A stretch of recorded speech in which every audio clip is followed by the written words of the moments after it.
Hey everybody, Patrick here, the Rap 4. Hey, we just got in a big shipment from USMG. We got a whole bunch of new gear for you guys that just hit our catalog. I'm going to be explaining each item one by one. I'm going to go over the advantages, the disadvantages, why it is the way it is, and some of these items we were actually lucky enough to be included in the design process for. So I'll explain the process for those items. Now the first item I'm going to be talking to you guys about is the Spartan Plate Carrier 7 that I'm currently wearing. And I'm excited to talk to you about it because we were actually included in the design process for it. This is a plate carrier, which means that it carries a SAPI plate in the front and in the back. SAPI stands for Small Arms Protective Insert. These plates in the real world are good for calibers up to 30, depending on the powder behind it as well. A plate carrier is my preferred kind of vest because of how minimal it is. I was issued a standard IBA. I think it was the company that made it was Point Blank when I was in the service. The Army later came out with side plates, arm flaps. It had where the groin protector, they had that throat protector in the front.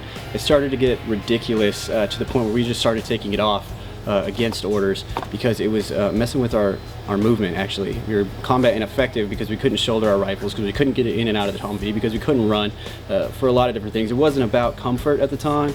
It was because it was just cumbersome.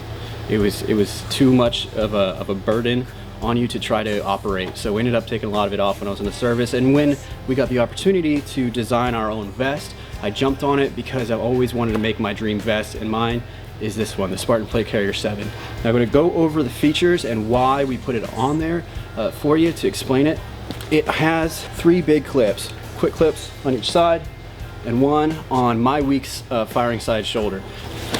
Typically I shoulder my weapon on the right hand side. Now I will use my left when I need to, but for the most part I just use my right. So that's where this clip comes into play, why it's on that shoulder. Now the reason for it is quick donning and discarding of it. Most vests, they have a quick cutaway system nowadays where you pull a cord and the whole vest comes apart, and that's in case of a lot of different things. If you were caught on something, let's say your Humvee caught on fire and you couldn't get out of it, your vest is caught on something, pull the quick getaway and you can get out of it real quick. If your vest is on fire and you need to get it off of you, that definitely happens and you need to get it off quick. If you're wounded underneath the vest and somebody needs to get to it, now the trauma shears are good for Kevlar, but still it's in the way. Medic needs to get rid of it. They need to get to your wound, so you need to get rid of it right away. This system right here is our way of doing that without having like a big pull cord down the middle. We really minimized material, made it a lot more affordable and a lot simpler. And I'm a big believer in the KISS method, which stands for keep it simple, stupid. So we just use the big quick clips. Not only is this here for an emergency, but if for instance you wanted to take your vest off sideways instead of over your head, if you got a helmet on with like nods on it, or some kind of headgear on it, you got skull crusher or something, you just want to take it off sideways, you can do it that way, and you can put it on sideways. It's a pretty good feature, I think. The shoulders are highly adjustable. They're going to expand way out for you if you're like a taller guy. They're gonna tighten down if you're small. Same thing with the sides as far as how wide you are. Now the front has 6 MOLLE loops, as does the back. The front has some hook and loop panels for unit identifiers, a flag or name patch, whatever. The back has a drag strap that lays flat with hook and loop so that it doesn't get caught on anything while you're running around, but if you need it, you just kind of tug it to get there. You drag your buddy out of a bad situation. And in the back, I have USMG Camelback. Now, the reason I go with the MOLLE Camelback is to eliminate straps. It's the same reason why I have a V-sling on right here.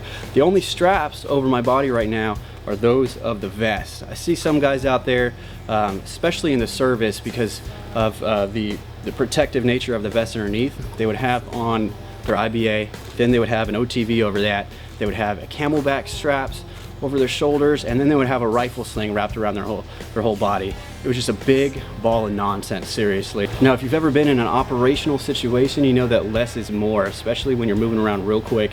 Everything's real chaotic, getting in and out of a truck, in and out of a building. You trip and fall, you get back up. With all those straps around you, you're just asking to hang yourself, seriously. So with my kit, I eliminate as many straps as I possibly can. I did that with this V-sling and this Camelback the way it is. I put the tube, when I have a Camelback, I put the tube underneath my arm and up here, so it's real quick, I can just get to it. Some people have it draped down and they have to kind of search for it, try to find it. I just have it like that. Now that does mean that the first drink of water you get is usually hot because it's been in your armpit, but for the most part I don't notice. It's gonna get hot back there anyway. All right guys, that is the Spartan Plate Carrier 7. Now this is available in our catalog right now in 3 different colors. One size fits all, and it fits medium-sized SAPI plates inside. Thank you guys for watching. Look forward to hearing from you, and we'll see you out there.